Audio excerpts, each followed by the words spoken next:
benda-benda di sekitar kita. Apakah benda itu? Manusia, hewan, dan tumbuhan merupakan benda. Batu, gelas, dan buku juga benda. Dapatkah kamu melihat perbedaannya? Manusia, hewan, dan tumbuhan merupakan benda hidup. Sementara batu, gelas, dan buku merupakan benda mati. Benda adalah segala sesuatu yang menempati ruang dan mempunyai massa. Massa benda dapat diukur dengan cara ditimbang. Manusia, hewan, tumbuhan, batu, dan buku menempati ruang. Benda-benda itu juga dapat ditimbang. Bagaimana membedakan benda dengan bukan benda? Apakah cahaya termasuk benda? Bagaimana dengan panas? Cahaya dan panas bukanlah benda. Cahaya dan panas tidak menempati ruang. Cahaya dan panas tidak dapat ditimbang. Amati gambar-gambar berikut, lingkarilah pada gambar yang bukan termasuk benda. Baik, dari gambar api unggun. Ya, api unggun tidak dapat ditimbang ya. Berarti api unggun bukan termasuk benda. Kemudian minyak goreng. Minyak goreng ini menempati ruang dan dapat ditimbang sehingga minyak goreng termasuk benda. Lalu cahaya lampu. Ya, ini tidak menempati ruang dan tidak dapat ditimbang. Berarti ini bukan termasuk benda. Ada ember. Ember ini menempati ruang dan dapat ditimbang. Berarti ini termasuk benda. Lalu ada es. Es menempati ruang dan dapat ditimbang. Ini berarti termasuk benda. Lalu balon. Balon juga menempati ruang dan dapat ditimbang. Berarti ini juga termasuk benda. Kemudian ada suara. Suara tidak menempati ruang dan tidak dapat ditimbang. Berarti suara bukan termasuk benda. Kemudian radio. Radio menempati ruang dan dapat ditimbang. Berarti radio termasuk benda. Hewan. Hewan menempati ruang dan dapat ditimbang. Berarti hewan termasuk benda. Benda-benda dapat dikelompokkan berdasarkan sifat fisiknya. Sifat fisik benda misalnya warna, bentuk, kekuatan, wujud, atau ukurannya. Yang pertama, berdasarkan ukurannya. Benda yang ada di sekitar kita mempunyai beragam ukuran. Ada yang besar dan ada yang kecil. Ada yang panjang dan ada yang pendek. Kemudian berdasarkan bentuknya, benda-benda di sekitar kita mempunyai beragam bentuk. Nih, perhatikan bentuk-bentuk benda di bawah ini. Ada yang berbentuk bola, ada segitiga, ada yang bentuknya tidak teratur, ada segi empat ya. Berdasarkan warnanya, benda-benda di sekitar kita mempunyai beragam warna. Perhatikan benda-benda berikut. Ada biru, putih, ungu, oranye, ada abu-abu. Selanjutnya, perhatikan benda-benda di sekitarmu, kelompokkan berdasarkan ukuran, bentuk, ataupun warna. Kakak contohkan, kelompok 1 misalnya kelompok benda berwarna putih. Ada papan tulis, kertas, dan Eternit. Kemudian kelompok 2 misalnya benda berbentuk lingkaran. Ada uang logam, piring, jam dinding, dan lain sebagainya. Lalu untuk kelompok 3 misalnya benda berukuran kecil. Ada semut, kerikil, debu, dan lain sebagainya. Silahkan kalian melengkapi, menambahi lagi yang lebih banyak lagi ya.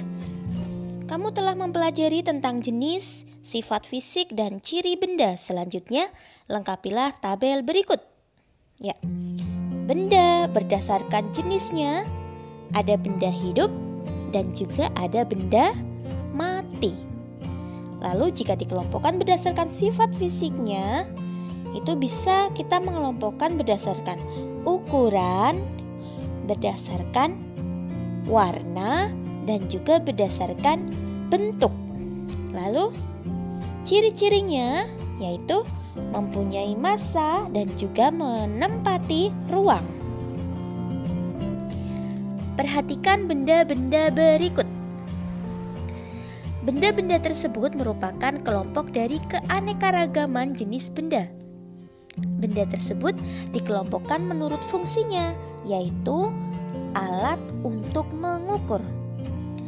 Setiap alat ukur mempunyai satuan. Perhatikan satuan pada alat ukur berikut. Satuan yang dipakai pada penggaris atau mistar adalah sentimeter.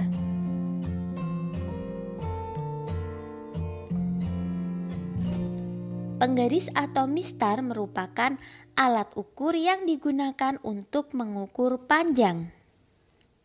Satuan panjang diantaranya ada kilometer, hektometer, dekameter, meter, desimeter, sentimeter, dan milimeter.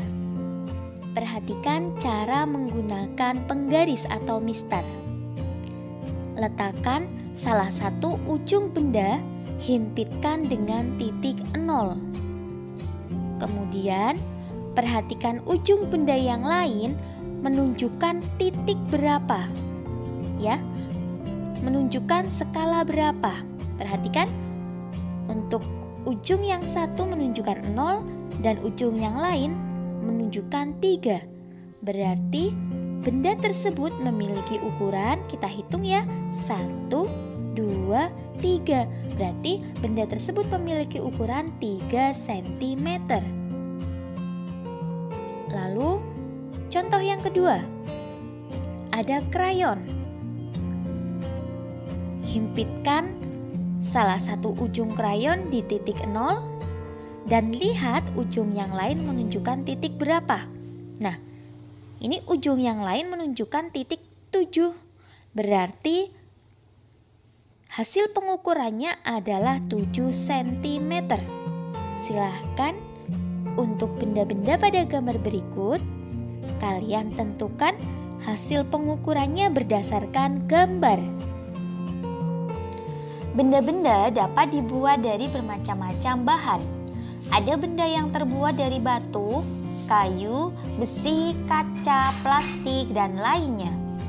Setiap benda dapat menghasilkan bunyi yang khas jika diketuk. Benda-benda tersebut menghasilkan bunyi yang berbeda. Perhatikan gambar alat musik berikut.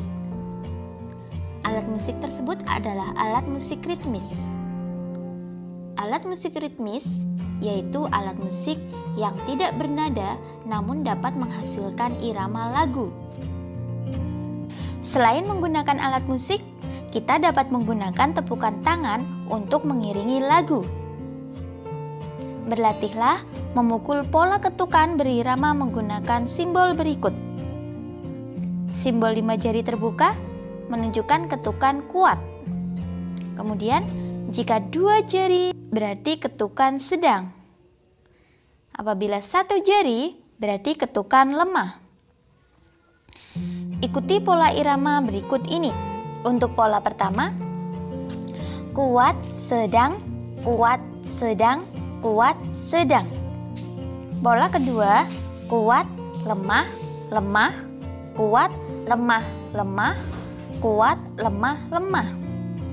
Pola yang ketiga, kuat, lemah, sedang, lemah, kuat, lemah, sedang, lemah, kuat, lemah, sedang, lemah. Pernahkah kamu melakukan kegiatan musyawarah? Musyawarah adalah pembahasan bersama untuk menyelesaikan suatu masalah. Musyawarah dapat dilakukan di rumah, sekolah, dan lingkungan masyarakat. Musyawarah merupakan pengamalan sila keempat Pancasila yang berbunyi kerakyatan yang dipimpin oleh hikmat kebijaksanaan dalam permusyawaratan perwakilan. Nah, sila keempat ini dilambangkan dengan kepala banteng berwarna hitam dengan warna dasar merah.